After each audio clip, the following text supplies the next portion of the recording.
Dustin Pedroia, I don't think in a lot of ways has gotten the respect that he deserves. People, I think, so easily have forgotten, what he meant to the team, what he meant to the organization as a rookie of the year, as an MVP, as a clubhouse leader. People should not lose sight of what he did accomplish, and he's a shell of his former self, but that shouldn't, define his legacy here.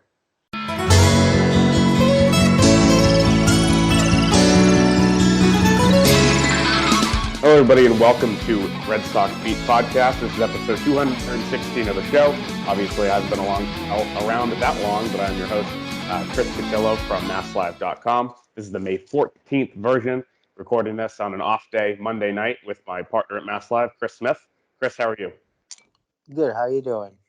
I'm good. Nice. A few days off this week, kind of to regroup. The team has been playing really well. You saw that in Chicago. I saw it in Baltimore, and then over the weekend we were both there for at least one game each for the series against the Mariners, where they swept, and this team is suddenly right back, in contention and looking like a playoff contender again. Yeah, well, I was there for all three games of the Mariners series, Chris. I Right. don't know where you were. I have some scheduled days off because I was in Baltimore. Oh, The schedule's it's always worked that way. So I'm just kidding. All right, go on. What were your thoughts from if you were there and you were an expert on the Red Sox Mariners, and what were your thoughts on the series? I don't know. It was kind of a boring series because the Red Sox just beat the hell out of them. So, yeah, I mean, obviously, you look at it's funny. Like, Coors had some line to us the other day when we were in Chicago, and he said, like, last year he kept saying do damage, and this year is his phrase that he's been saying a lot is, keep the line moving. And that's what they have been doing. I mean, they're putting like 8 spots on the board, and to come back, we wouldn't have seen that last year. We wouldn't have seen that earlier this year, where Rick Porcello gives up 4 runs in the first inning, and they come right back and win that game. 11-4, 9-5, whatever it was. I mean, the offense is really hitting on all cylinders right now, and I think it's basically because Rafael Devers is the best hitter in baseball right now, and everything's gelling from there. Chavis has been good. He went into a little bit of a slump lately, but he was walking. He drew 5 walks on the 0 for 19 slump. So he was still walking. He was still getting on base. They're a good team, when that offense is rolling. I think they have a better lineup than last year. Because you add Chavis and because Devers is just a lot more mature hitter than last year. And then also Christian Vasquez is hitting really well right now. Right. So, they're getting production out of the catcher spot. The only production they're really not getting anything out of is center field. Because, you can look and you can say, well, Steve Pearce hasn't done anything, but, they are getting production out of first base because of Mitch Moreland. And Moreland's been, back to kind of the all-star version that we saw in the first half of last year. The second half was ugly, but Pearce was so good that it kind of made up for it. So it seems like they haven't been able to get those two guys going at the same time, but as long as one of them, it's kind of all they need with considering, the pieces around them. But you've been, we talked this morning, before the podcast about Rafael Devers and how, in your mind and the stats back it up, he's becoming one of the best hitters, one of the best young hitters in baseball. And it feels like, to me at least, just it's come quickly. Like it was all right, he hadn't hit a home run, the extra base hits weren't there, his average was still okay, and then over the weekend kind of just went off, and all of a sudden he's leading all these categories, and he's really the talk of everything surrounding the Red Sox. Yeah, so I think you have to look at it as the power will come if he continues to do what he's doing right now. And if he's just got a much better approach in the zone. And we saw it with when I went to Chicago and with Moncada struggled for a couple of years, and his strikeout rate was high. Now Devers' strikeout rate wasn't high like Moncada's, but he didn't have the plate discipline. He wasn't swinging at the best pitches, and he wasn't laying off pitches that he couldn't hit.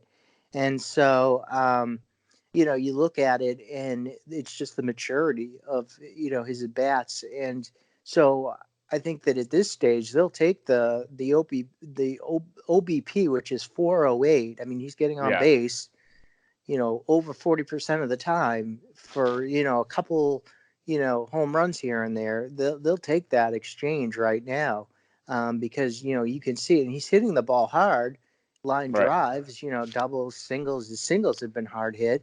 It's just that, the home runs haven't come yet, but I think they eventually will. And he's going to put everything together. It's just refining that approach. And we're seeing it a lot with certain hitters. I mean, Bobby Delback's going over that in Double A right now, Hmm. where, his strikeout rates dropped. I think it's like 12% from last year or 10% from last year, let's say. But, his on base percentage has gotten higher. The home runs haven't been there until this past week where he hit he's hit 4 home runs in the past 2 days. But so, I mean, That's all back, right? yeah, Dahlback. So it's like, so I mean, you have to make some, I mean, some things come, and some, if you're gonna, be a better, if you're gonna have a better approach and stuff, sometimes the home runs don't come as consistently at first, but they will come for him. And I think he's developing into one of the best hitters in baseball, which I always thought he could be. Yeah, I mean, I think there's some telling stats when you look. Obviously, 336 lead the league in average, 408 OBP is great, but if you look at kind of just comparing last year to this year, 38 walks in last year total in 121 games, and through 41 games, he's already at 18 walks, which is on pace to way exceed that. Strikeouts, he struck out 121 times last year. He's got 24 this year, so kind of just positive improvement there for Devers and really every category. I think people remember the strong October and a couple big hits, especially the home run at Houston when you really think about Devers a year last year. But there was a point where Devers was, he was getting hurt. I think he had a hamstring strain that popped up twice that I think, reading in between the lines of what they've said this year has been a result of conditioning problems. And obviously he wasn't in the greatest shape in the past. Last year he came into spring training in much better shape this year. Those hamstring strains put him on the DL, still the DL then, it wasn't the IL yet, for a couple different stints. And when he was out, Eduardo Nunez was playing well and he was doing some stuff. And there was kind of a more of a platoon and definitely not Devers, solidified as a starting third baseman. He turned around, things around with a really good September. In October, he was the guy most of the time and had some big hits. And this year, with Nunez being out for a portion, that helped him pick up obviously regular at bats, but he's entrenched himself there. Obviously, the big issue that we still talk about with Devers is errors. It's been, I think, magnified, especially in a couple of losses. Home loss against the Rays, where he made a big error in a 2-1 game that cost him, and then the one in Chicago where right before Delmonico hit that walk-off home run in the first game of the series. That was a crushing loss, and that was a really tough play there. So his defense is a work in progress. His offense, at this point, seems to be canceling that out. He's going above and beyond what the expectations were offensively, and he's a guy where, he, along with Chavis, have really given them, especially lately, two improved options in a crowded infield mix. So this is something that I wanted to talk about with Chris because it was really the story of the day on an off day for the Red Sox is that infield, and especially surrounding Dustin Pedroia. He goes down with another setback today. The Red Sox pulled him off his rehab assignment with minor knee soreness. This has obviously been a very long path for Dustin Pedroia coming back. 3 games last year. Didn't make the team out of spring training this year as they wanted to keep him on a slower program. He rejoined the team for the home opener. Played 6 games, only got a couple of hits, didn't look like himself, was limping at times around the park, as we saw, and then re-aggravated it on that night in New York, April 17th. It looked bad. They feared the worst. Everything turned out okay. After a few rehab games in Portland, things are back to another setback. So the team is saying that it's minor. Alex Cora, talking to reporters yesterday, said it doesn't seem like it's anything serious, but obviously not the progress I think anybody would have wanted for the Red Sox or Dustin Pedroia, especially with how hard he's worked. Yeah, well, I mean, we don't know what was found today, so Right. there we could go in there tomorrow and it could be serious. I don't know. I mean, but Right. what Alex said to us was that they're going to reevaluate him today, and this is what he said yesterday. They're going to reevaluate him, and he said that if everything checks out fine, he'll be headed out back out on his rehab assignment. So obviously everything didn't check out fine. There's, Yep. that it's, something's wrong. And so, with him, I don't know if it's ever going to be there again. I really don't. I mean, you look at it, he's played more minor league rehab games in the past 2 years than he has big league games. 9 big league games. That's it. 3 last year, 6 this year. Mm-hmm. I know you can't really use it's a small sample size. Batting 100, 2 for whatever it was, 2 for 20 or whatever. Yep. Um, Great math. yes. So anyway, it's a small sample size with him, but he wasn't hitting when he was with the Red Sox, Mm-hmm. and right now, like it or not, they're the best team that they have is with Chavis at second base, and that's what I believe. So, some people might not say, oh, some people might say, oh, he's not the best defensive second baseman, but in today's world of shifts and everything, you don't have to have the best defensive second baseman, the rangiest second baseman. You just have to make the routine plays, and Chavis is doing that. He did it again yesterday. Made a nice play on a line drive that he had to leap for in the first inning, and he saved a run there. I think that we look at it and it's interesting, and I don't know if Pedroia is ever going to come back or to be healthy again for an extended period of time. And you look at how important it is for them not to trade any of the guys in their system because of it. Like, you look at Bobby Dahlbeck and what he's doing right now, where he's, you know, he's at Portland and he's reduced the K rate and he's, hitting for on base percentage, and he has 4 home runs over the past 2 days, including one tonight. He hit 3 yesterday, or 3 on Saturday and 1 today. And you look at it, and he's a very good defensive third baseman. So potentially you could have him next year at third base and move Devers to first and have Mm-hmm. Chavis at second. So I mean, there's so many interesting combinations that you could have if Devers' defense doesn't come around and things like that. But and it's better to keep these guys right now. Because we've seen, like, with these prospects, you can move them around, you can put them in different positions, and they can succeed, like Chavis has at second base for not that much time, obviously, in the minor leagues there. He only had like 5 games with Pawtucket before he came up to Boston. So, yeah, I mean, what's your thoughts on Pedroia? Yeah, I think it's obviously, it's been a tough year and a half, and something I tweeted out today that got kind of a lot of run on social media, and a lot of people disagreeing and saying fans haven't been like this, and a lot of people agreeing with me and saying that things are really that what I was thinking is true, is that Dustin Pedroia, I don't think in a lot of ways has gotten the respect that he deserves. It's been over the course of the last year, I've seen a lot of people not necessarily celebrating setbacks. That's not the right word, but kind of looking at it as, it's laughable that he's still trying, or it's laughable that he is still going through it, and that the Red Sox have put this much into it. And when something like today happens and there's another setback, and I apologize for all the sirens behind me. I don't know what's going on outside, but there's a there's just kind of a thought that he is, just this guy that has not meant as much as he has to the Red Sox organization. He's a guy that people forget.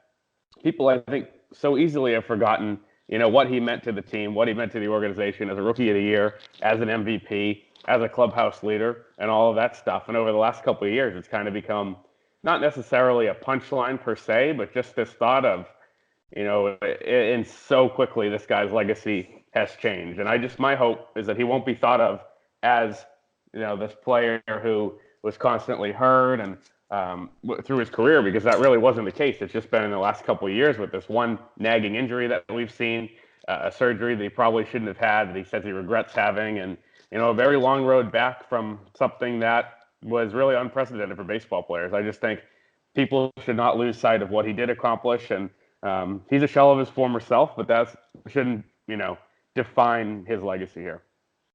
Yeah. Okay, I agree that. I agree with that. I've seen a lot of people tweet back to me that he should retire, Hmm. and I mean I haven't seen what you've seen in terms of happy or whatever you said about the setbacks, Yeah. or this is laughable, that they keep trying, you know. But with that said, like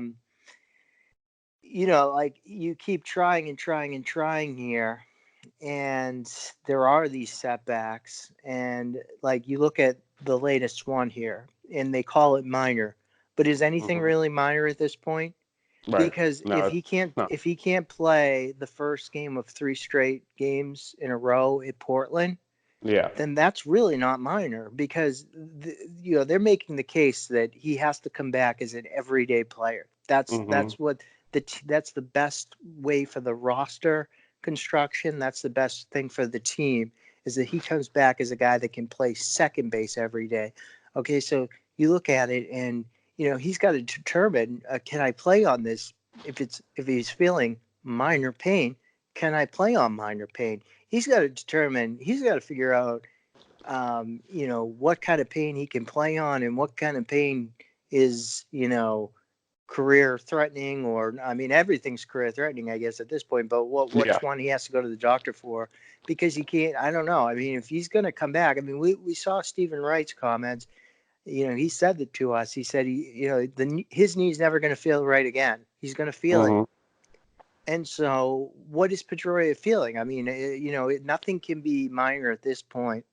Um, and you have to kind of recognize, if you're him, like, I can't just not play if it's hurting a little bit. I mean, I mean, that's why I just don't think it's minor. Yeah. And I think, and I'm not saying that Pedroia. I mean, because Pedroia has been the type that will play through anything his whole entire career. So I'm not Yeah. saying Pedroia is not playing, and it's he's he should be playing, and this is, I'm not saying that. I'm saying that Hmm. if he can't play with this, and they're calling this minor, nothing's really minor at this point. Yeah. No, I agree with that. I think it's fair to say, and he's a guy that has, like you said, played through a lot of things, and the fact that he cannot shake this and not get it to a good point is really telling. I think, I think it's very interesting, especially with the way the roster is constructed, that they've been kind of talking about that everyday player, that mold that they wanted to come back in, and I think, you're obviously talking about a team that has a very crowded mix in the infield, so crowded that the reason they had to trade Blake Swihart, or originally outright Sandy Leone. We all know that they brought Swihart back, and Leone came back. Swihart gets traded to Arizona. The reason you needed to do that is because they had the expectation that they'd need to carry Eduardo Nunez, Brock Holt, and Pedroia all up the middle. So now that all three of those guys get hurt at the same time, you had Chavis step in, and now there is going to be, if all these guys are back and they give Pedroia another chance on the major league roster, Nunez is already back, Holt's on a rehab assignment, getting there. If you have all four of those guys, you're going to need, a spot, and it's going to be, you're coming to a point where with Pedroia, will you DFA, I don't know, Eduardo Nunez? I don't think there's any way that they option Chavis back. So do you DFA Nunez, or do you DFA Steve Pierce. Pierce, something like that, who's the World Series MVP from October, who has shown, that he can be a very productive player, obviously, like we saw all of last year. That will be a tough decision when it has to come. Um, they've kind of gotten, not that they wanted that, but they've gotten lucky in a way with all of these guys getting hurt. I mean, Brock Holt, I think, was out for way longer than anyone would have anticipated. He had the scratched eye when his son opening day scratched his eye. He then, is on his third try on rehab assignments because of a shoulder problem. The eye didn't get fixed.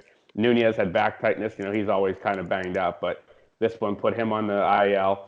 And then while Pedroia, was one of the Pedroia and Nunez went on the same time joining Holt, that's when Chavis came up, and there is just not room. So I think when you look at the way the roster's constructed, when when Pedroia comes back, there's going to be a move that has to be made, and it's going to be not one that would have been obvious at the beginning of the year, especially looking back a few months ago. Yeah, I mean, I think the obvious one now would be Steve Pearce, because you look at his OPS, not even his OPP, his OPS. On base percentage plus slugging percentage is 335, 1 point lower than Rafael Devers' batting average. So I Mm-hmm. mean, this guy is not hitting at all, and he made a bad play in the field yesterday too. So like I can understand either Nunez or Pierce going. Had somebody direct message me on Twitter today, and they're like, "Is it inevitable that Chavis is going down when Holt and Pedroia come back?" And I said, "Well, first of all, we don't know if Pedroia is ever going to be able to come back, but second of all, no, he's not going down, especially if he continues to hit the way that Mm-hmm. he's hitting, and if he's having a slump." That he did, the 0 for 19 slump, still be able to walk 5 times and being able to get on base. So, yeah, he's not going anywhere. It's either going to be Nunez or Pierce. And right now, Pierce is just dreadful with the bat. It's unfortunate, because he is a nice guy and, people like him. And, you know, he did win the World Series MVP and he can hit. He obviously can produce against lefties, but it's funny. Like we saw Chris Young, and one of the writers keeps bringing this up to me at Fenway is that Chris Young, they brought him in on a 2-year deal. The first year he crushed, and he was brought in to play left field against left-handed pitchers. He was somebody that crushed left-handed pitching as a right-handed hitter, and he was great the first year of the contract, and then the second year of the contract, his average on base percentage, slugging percentage, he did nothing against left-handed pitching, and John Farrell kept playing him despite it, and he was criticized throughout that year for it. I think it was 2017, I think, or maybe it was 2016. I don't know. I think it was 2000. Yeah, it was 2017, the year that John Farrell played him, and he shouldn't have kept playing him. But we're seeing the same thing with Steve Pearce right now. He just Mm-hmm. can't hit, and he is. He is. Is he the oldest player on the team besides Pedroia? Probably, yeah. Sounds about So I right. mean, but he did it. He did it 6 or 9 months ago or whatever. But I Mm-hmm. mean, so you can't always bring back the people just because of a good. I mean, he did have an OPS of like 800 or 900, with the Red Sox last year. But you also can't base contracts on postseason performance either, and we saw that a lot with Pierce's value went a lot higher because of his postseason performance, and we also saw that with Joe Kelly, and Joe Kelly has an ERA of where Tyler Thornburg has because of his Mm-hmm. postseason performance.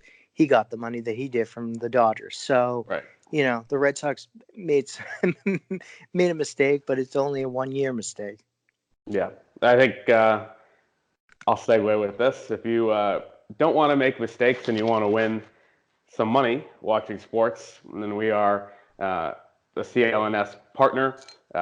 Preferred betting sponsor is betonline.ag. That's AG, like Attorney General. They have casino, sportsbook, poker, everything you could possibly ask for if you want to gamble online at betonline.ag. This time of year is obviously a lot going on. The NBA playoffs, the NHL playoffs. Celtics are out. The Bruins are still in it, so you can still bet on them against the Hurricanes, who look like a JV team right now. If you want to log on, use our code. It's clnsmedia.com/SoxBeat. That's SOXBEAT. And then you can use the code CLNS50 for a bonus when you sign up. That's clnsmedia.com/SoxBeat. So getting back to Steve Pearce, who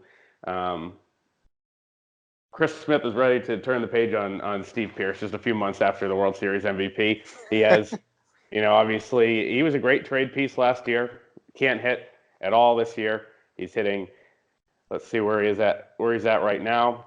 117 with a 150 slugging percentage. That's not his OPS is lower than Rafael Devers' average, which I think says something about the current state of things. And like I said, those decisions will have to be made. Another guy who was great in October that we talked about a little bit last week with Matt Votor. A lot of White House talk last week, and some of that involved David Price. But on the on-field side of things with David Price, seems like his elbow injury, Chris, is not too serious, and that, with Cora saying yesterday that he could pitch maybe this weekend or in Toronto at the beginning of next week.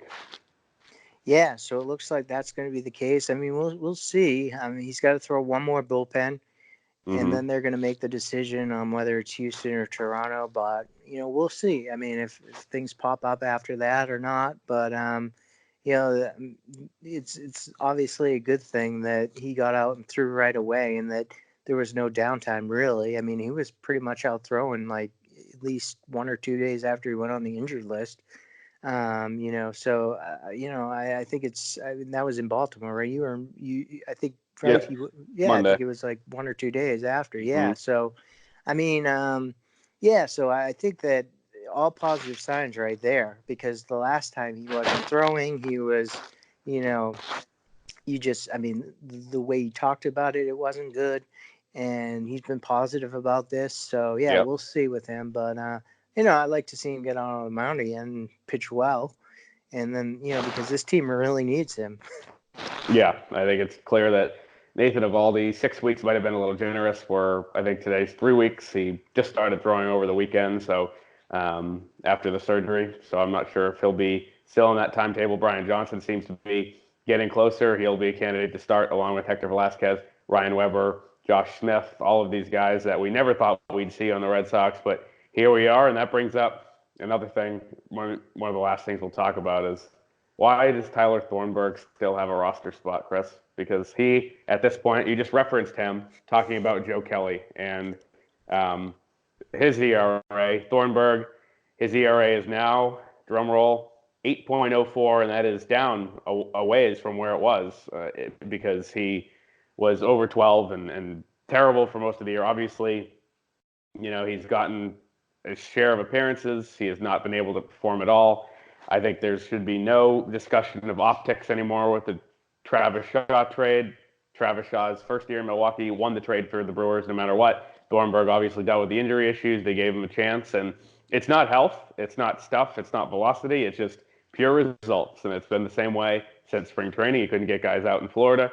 He hasn't been able to get guys out so far this year, and he's pitching in zero leverage situations and still giving up runs. So I think at this point, I have no idea what they're waiting for in terms of DFA. If that comes down to they think there's no better options, which I don't know how you could possibly think that with guys like Travis Likens, Bobby Pointer, even some of these guys you have at AAA, and it's been you see what happens when you give a guy a chance like Marcus Walden. He's become the fourth best reliever on the team on the pecking order. He's behind Barnes, Brazier, and Workman. Next, it's Marcus Walden, which nobody would have expected before the year. So you give another one of these guys a chance instead of Thornburg. Who knows? Because he's pitching badly in zero leverage situations, and I don't think there's any explanation for why he's still on the team. Yeah. So some people bring up to me that Dave Dombrowski traded 4 players for him, 3 prospects, and Travis Shaw, and he doesn't want to look bad by DFAing him. I don't think that's the thing at this point. I think that the trade is already know that the trade is a bad one, and so I think that at this point it's a couple things. Eventually, it's going to happen. But they want to. I mean, his velocity has been pretty good, and his stuff hasn't been bad. I don't know. He does need to locate up in the zone. He's going to get hit if he locates down in the zone with his fastball, and so. But the Red Sox may feel like he still has potential, and if we can keep him on the roster as long as and throw him in these low leverage situations for his to try him out, as long as the rest of the bullpen's doing well, maybe he can emerge and finally get back to form. If his velocity is there, maybe things can work out. The other thing that's working in his favor is that some of the guys you mentioned right now aren't pitching that well in Pawtucket. Pointer hasn't pitched well. Lakins hasn't pitched that well. And, a guy like Josh Henry Taylor. Mejia hasn't.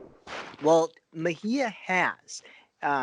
it's been like 2 bad outings for him. Mm-hmm. So like of his 14 appearances, I think 10 have been scoreless.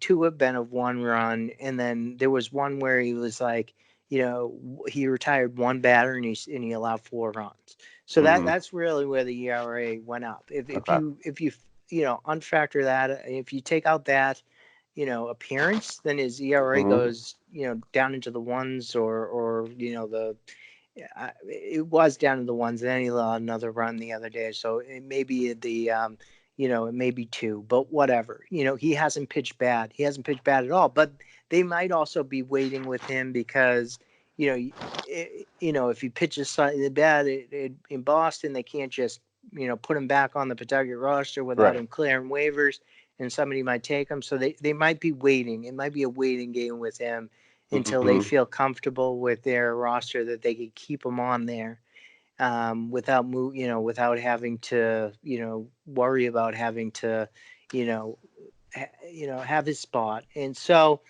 I think that the Thornburg has been lucky that some guys haven't performed right really at, Yep. at at AAA right now. One guy that is performing is Josh Taylor, Mm-hmm. and he's a He's on the 40 lefty. man. Yep, he's a lefty. He's tall and he throws hard. He got it up to like 98 last year or something like that, and he's been striking out a ton of batters for Pawtucket, and he did allow a couple runs the other day, but he came back with a scoreless outing. So he has been very good with Pawtucket, and he's somebody that reminds me a little bit of my former favorite Pawtucket reliever, Ty Buttrey, because Here we go. although Buttrey was righty, but Buttrey was Mm-hmm. a right-hander, but Taylor's a lefty. He throws hard. He's tall, and I think that they have something there with him. So my feeling is that if you're getting by right now with what you've got, if I was Dave Dombrowski, I would not trade anyone of any significance in the organization Mm-hmm. for a reliever at the trade deadline. I would Yep. not try. I would. It would take. I would. I mean, if I was him, it would take a 20 prospect, number Mm-hmm. 25 prospect. I mean, if he's thinking about like somebody like a CJ Chatham, who Mm-hmm. is their best shortstop prospect. Oh, he could be thinking, well, we just locked up Xander Bogaerts for 4 years or whatever it is. Mm-hmm. Um, we don't need a shortstop prospect. Well, the Red Sox don't need a shortstop prospect. That's true, but he's got versatility. We've seen, as I mentioned earlier, you keep your top prospects, and keep them right now, because we've seen how Shivas can play 5 games at Pawtucket at second base and then come up and play in the big leagues. Keep Dahlbeck, keep Chatham, keep all these guys that Mm-hmm. don't trade anybody for a bullpen guy that's of any value prospect wise for a bullpen guy at this point, because you need to really think about your system going forward and your team going forward beyond just this year. And so I think that's an important thing, and I think that eventually you can rely on some of those guys like Lakins and Taylor and Mejia, but Mm-hmm. you just got to give them a little bit more time. And that's really the reason that Thornburg's hanging on here by a thread, is because they are giving those guys more time. but if Yeah. this Well, lucky continues for him. too much longer, he's not going to be on the team much longer. Yeah. Well, maybe next week. I don't know who the guest will be. I have some in mind. It won't be Chris Smith. He's paid his dues here today. Huh. And maybe next time, though, at this time, Tyler Thornburg will not be on the team. We'll have a lot to talk about then, as the Red Sox will be done with a 3-game series against their ALCS rival from last year, the Astros, which is over the weekend. They play the Astros in 6 out of 10 games coming up, weekend series in Boston, weekend series in Houston. So some potential playoff previews coming up in the next week. A lot of storylines. We will catch you next time. Thanks for listening.